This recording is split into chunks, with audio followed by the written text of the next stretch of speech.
அஸ்ஸலாமு அலைக்கும். Welcome to Shala's recipes.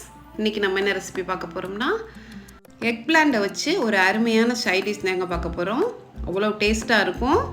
வாங்க எப்படி செய்யலான்னு பார்க்கலாம். ஒரு பவுலில் 3 டேபிள் ஸ்பூன் கடலை மாவு, 1 டேபிள் ஸ்பூன் மிளகாய்த்தூள், 1 டீஸ்பூன் மல்லித்தூள், 1/2 டீஸ்பூன் ஜீரகத்தூள், 1 teaspoon garam masala, 1/2 teaspoon amchur powder, 1/2 teaspoon பெருங்காயத்தூள், 1 டீஸ்பூன் உப்பு.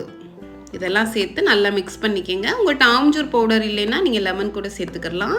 ஒரு புளிப்பு தன்மைக்கு தான் நம்ம ஆம்ச்சூர் பொடி சேர்க்குறோம். ஒரு பெரிய எக் பிளாண்ட் எடுத்திருக்கேன். இதை ரவுண்ட் ஷேப்பில் நம்ம கட் பண்ணிக்கலாம். ரொம்பவும் திக்காக இல்லாமல் ரொம்பவும் தின்னாக இல்லாமல் கட் பண்ணிக்கோங்க. அவ்வளோ அருமையாக இருக்குங்க சாப்பிட்றதுக்கு. நல்லா கிறிஸ்பியாகவும் அந்த மசாலாலாம் சேர்ந்து டேஸ்ட்டாகவும் சூப்பராக இருக்கும். கண்டிப்பாக எல்லாம் ட்ரை பண்ணி பாருங்கள். கத்திரிக்காய் பொரியல் சாப்பிட்ருப்போம் தான், ஆனால் இந்த மாதிரி சாப்பிட்ருக்க மாட்டோம்.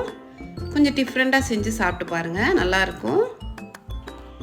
அவ்வளோதான், கட் பண்ணியாச்சு. இந்த மாதிரி இருக்கணும்.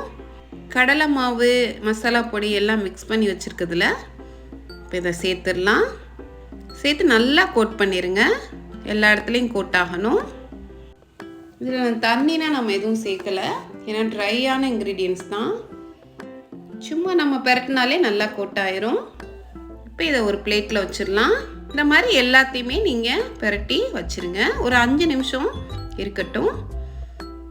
இப்போ ஒரு தோசை டவாவில் உங்களுக்கு தேவையான அளவு ஆயில் சேர்த்துக்கோங்க. நான் ஒரு 2 டேபிள் ஸ்பூன் ஆயில் சேர்த்துருக்கேன். இப்போ எக் பிளாண்ட் எடுத்து நம்ம தோசை டவாவில் வச்சிடலாம்.